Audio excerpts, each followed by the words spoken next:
And at that time, planes were in a very early stage of development. Engine failures and false landings were part and parcel of flying. But during the intervening period, we were to see flying grow up in a way which has been quite astonishing. Contact!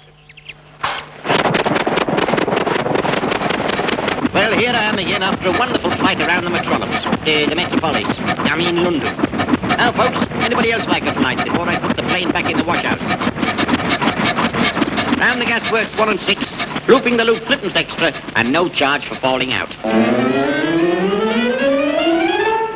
Higher and higher and higher and higher and higher and higher and higher, up in my plane I soar, 20 feet or more. I'm a flyer, a flyer, a flyer, no, not a liar, a flyer. They take my flying bedstead for a lark. And when I fly in the sky, they all cry as I pass by, airman, airman, don't put the wind up me. And when I fly round the town, knocking people's aerials down, airman, airman, don't put the wind up me. They all look up and say, is it a fairy, a cock-a-doodle-doo or a canary? And when I fly, they all shout, someone's let the linnet out. Airman, airman, don't put the wind up me.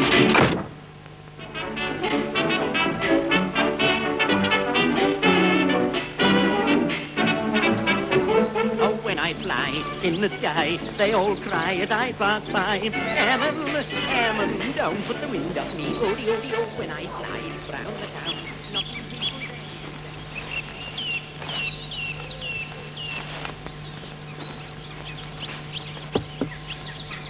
The end of War One had found me in a field.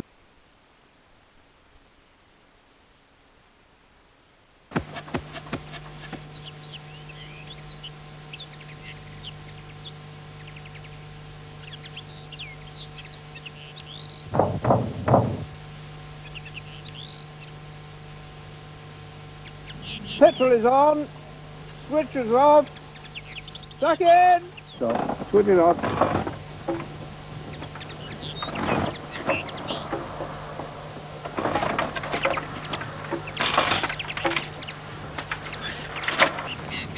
Contact!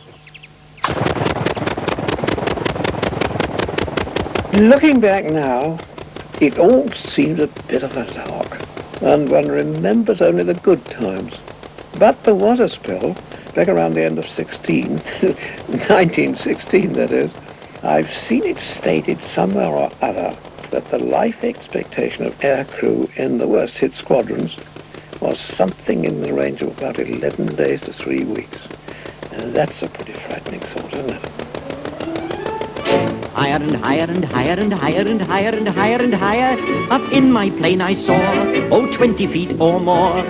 I'm a flyer, a flyer, a flyer, no, not a liar, a flyer.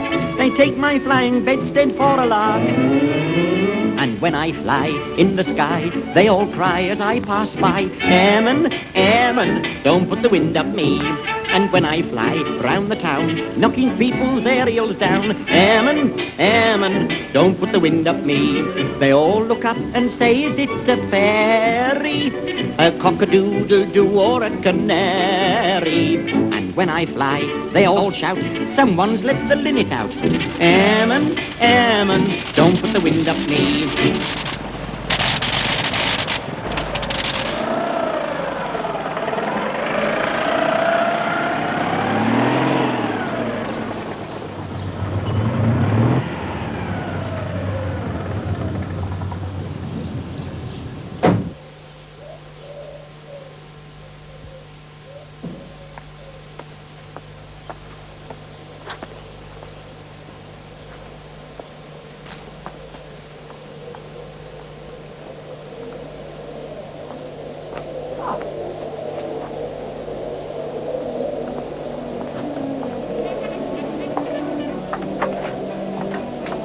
Watch your scope.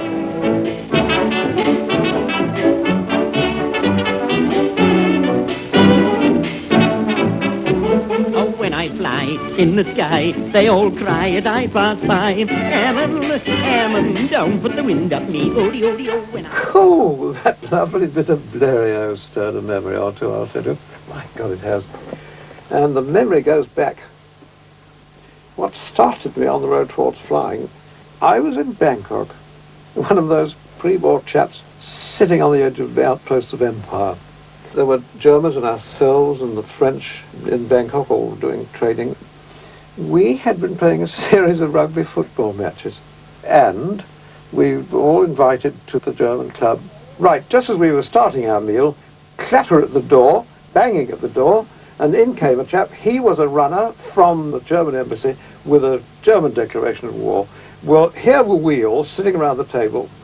We had never met at circumstances like this before, and we really truly didn't know whether we got to turn around and sock the fellow sitting next door, pick up a knife and stick it in him or something like that. Anyhow, the long and short of that was that there was a bit of a hiatus, that's very natural, and then we decided that as far as we were concerned, they could have a war in Europe, but we weren't having a war in Siam until tomorrow, and tonight there was no war on, and party proceeded.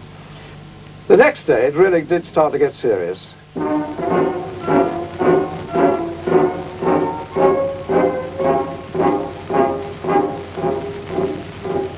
Oh, we don't want to lose you, but we think you ought to go for your king and your country both need you so. And so a call had gone round the world to ship home to London, if they could find them, anyone of officer material. Well, I was considered to be officer material, and so I was shipped away from Bangkok. Down I went to Singapore again, and there joined a British India ship. And now here comes the important step. On the way through the canal, there was an unusual noise overhead, and an aeroplane flying overhead. Now, this, I might tell you, was precisely the third time in my life that I had ever even seen an aeroplane. And flying was one of the things which was never likely to come my way. But here was a chance.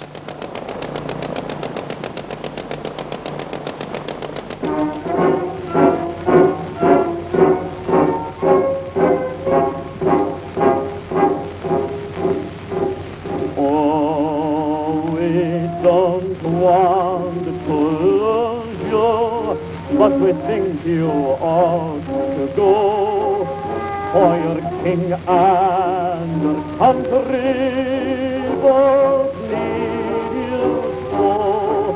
We shall want you and miss you, but with all our might and main, we shall cheer you, thank you, bless you, when you come back again. I went to the recruiting people and suggested the Royal Flying Corps. They pointed out to me that the Royal Flying Corps was the most exclusive corps in the whole of the British Army, and that it was recruited by officers exclusively from officers seconded from the regular regiments, and not only that, from the best, the Guards and that sort of thing, and I hadn't a ghostly chance at all. Whew! As this was, when I was really reached the bitter end, the door opened, and in came a bloke who I afterwards learned was no other than Plum Warner, and he said, wait a minute, there's a new thing called the Special Reserve, which was there to accept people who could fly. Well, I couldn't fly, but they said to me, if you care to go down to Brooklands and learn to fly, you can be in. And so down to Brooklands I was on that very evening, I'll tell you. Cool, that was a thing. Learning to fly in Brooklands was, I'll tell you, a different thing in those days. To start with, the aircraft which we had were, in the main, the Morris Farman Longhorn, with long skids sitting out in the front, and hence the Longhorn business. The Morris Farman Shorthorn, very like a Longhorn, but with short skids. But the instruments in these things were very sparse. Some had an airspeed indicator, and some didn't. I think they all had an engine rev counter. The normal procedure was, you got in, the cockpit held the two, the pilot in the front and the pupil sitting behind him. And you learnt the feel of your controls by reaching over the shoulder of the shoulders of your instructor who was sitting in the front, and the controls in the Morris Farman are sort of what we call spectacle controls, like this with a grip handle on either side. And, well, that was the way one learnt. And, surprising as it may sound, after 50 minutes of this particular form of instruction, the instructor got out and said, oh, you may as well take her up. So take her up I did.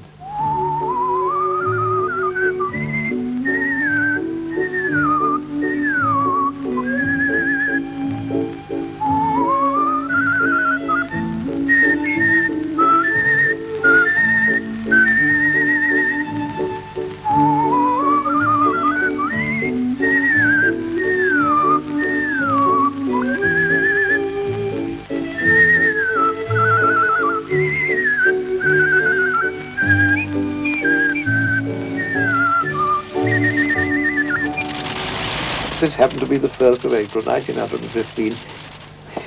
Along came the instructor and said, that was absolutely grand, Chabo, you'd better take your ticket. And so, so he pushed me off again. Taking your ticket wasn't too tiresome. You had to do 5 figure eights. I knew so little about turning an aircraft that the figure eight probably went around Tower Bridge at one end and Portsmouth at the other. Not quite, but I did my 5 figure eights and came in and landed, and then I have to go up to 1,000 feet. There's a thing. Go up to 1,000 feet and came in and land, then all my landings were absolutely right, and that was that.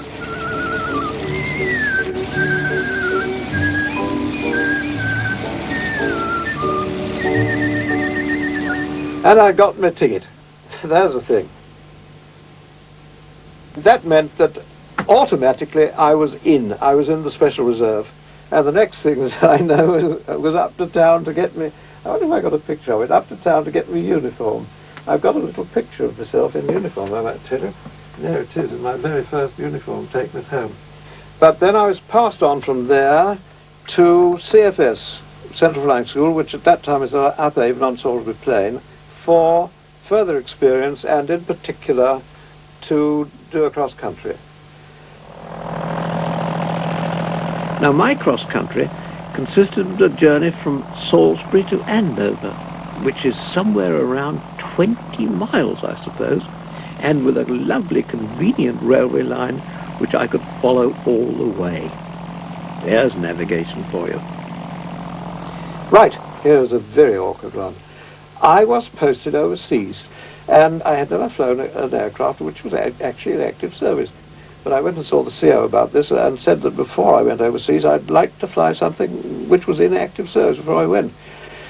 I don't think he thought very much of me, but rather begrudgingly pushed me down to Dover. At Dover, this is where the recollection comes in, I flew, amongst other things, a Blériot.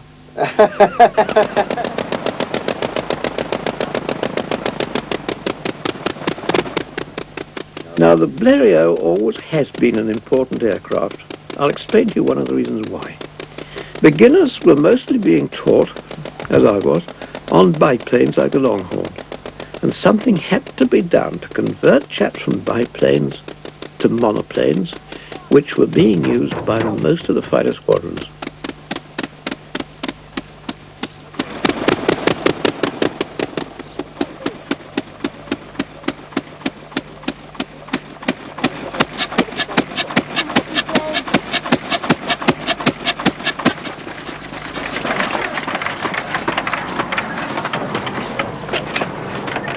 Oh, good little chap.